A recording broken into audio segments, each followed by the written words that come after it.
Mindful चॅनलच्या या brand new एपिसोडमध्ये आपल्या सर्वांचं मनपूर्वक स्वागत. आज आपण अपूर्णांकावरती एक छोटासा प्रश्न सॉल्व्ह करणार आहोत. चला तर मग, एका अपूर्णांकाचा छेद हा अंशापेक्षा 4ने मोठा आहे. समजा मी या ठिकाणी अंश x मांडलं तर त्याचा छेद अंशापेक्षा 4ने मोठा आहे. त्या अपूर्णांकाच्या अंशामध्ये जर का मी 11 मिसळले, त्यामध्ये अंशामध्ये 11 ॲड केले आणि छेदामधून जर का मी 1 वजा केला तर मला नवीन अपूर्णांक जो मिळणार आहे त्याची किंमत किती आहे? 7/3 आहे. साधी गोष्ट, 4तून 1 गेले म्हणजे 3 झाले. आता जर का मी या 3ने या दोघांना गुणलं तर उत्तर किती येणार आहे? 3x आणि 11×3 33 इज इक्वल टू, आता जर का मी 7ने या दोघांना गुणलं तर 7x आणि 7×3 21.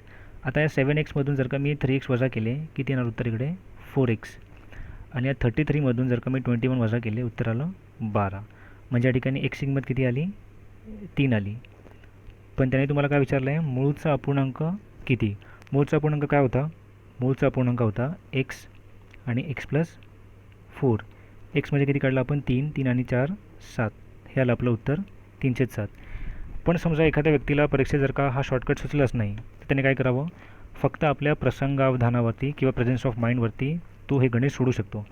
बघा, त्याने काय म्हटलं होतं की अपूर्णांकाचा छेद हा अंशापेक्षा 4ने मोठा आहे. मग दिलेल्या पर्यायांपैकी असा कोणता पर्याय आहे ज्याच्यामध्ये छेद जो आहे तो अंशापेक्षा 4ने मोठा आहे? बघा, इथे पण छेद जो आहे तो अंशापेक्षा 4ने मोठा आहे, इथे पण मोठा आहे, इथे सुद्धा मोठा आहे. मग इथे मोठा आहे का? नाही. म्हणजे हे तुमचं उत्तर असणार का? नाही. आता आपण फक्त ऑप्शन थ्रू किंवा पर्यायांकडून आपण उत्तराकडे जायचा प्रयत्न करणार आहे. समजा माझं जर का उत्तर 1/5 असतं का ते आपण पाहूया. त्यांनी कसं म्हटलं आहे? अपूर्णांकामध्ये मी 11 ॲड केले अंशामध्ये आणि छेदातून जर का मी 1 वजा केला तर मला सांगा 11 आणि 5 किती होणार? इथे 11 किती होणार? 12. आणि 5 गेले किती झाले? 4. आता 12/4 म्हणजे किती आलं उत्तर? 3. पण त्याने आपलं काय म्हटलं आहे? नवीन अपूर्णांक किती होणार? 7/3. याचा अर्थ 1/5 हे सुद्धा माझं उत्तर असणार आहे का? नाही. चला तर मग, आता आपल्याला चेक करायचं कोणाला? 5/9ला. जर का 5मध्ये 5/9 अंशामध्ये जर का मी 11 ॲड केले आणि छेदातून किती वजा केले? 1 वजा केले. 11 आणि 5 16/9. 16/9 इज नॉट इक्वल टू 7/3. म्हणजे आपलं हे पण उत्तर आहे का? नाही. साहजिकच आपलं उरलेलं उत्तर कुठलं असणार आहे? 3/7. अशा प्रकारे तुम्ही परीक्षेमध्ये पर्यायांचा वापर करूनसुद्धा गणितं अगदी पटकन सोडू शकता. मला पूर्ण खात्री आहे की आजच्या एपिसोडमध्ये आपण ज्या काही टिप्स आणखी ट्रिक्स डिस्कस केल्या त्या नक्कीच तुम्हाला फायदेशीर ठरतील परीक्षेमध्ये.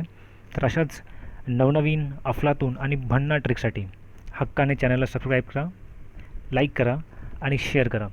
तुमच्या कमेंट्समध्ये मला नक्की कळवा की तुम्हाला नक्की कोणत्या प्रकरणावरचे व्हिडिओ पाहायला आवडतील. तुमचे अवघड प्रश्न, डिफिकल्ट गणितं, क्रिटिकल क्वेश्चन्स तुम्ही मला ओनली mindful123@gmail.com वरती पाठवू शकता. चला तर मग, पुन्हा भेटूया नवीन एपिसोडमध्ये अशाच काही इंटरेस्टिंग गणितांसोबत. तोपर्यंत keep watching, keep learning and thanks for watching the video.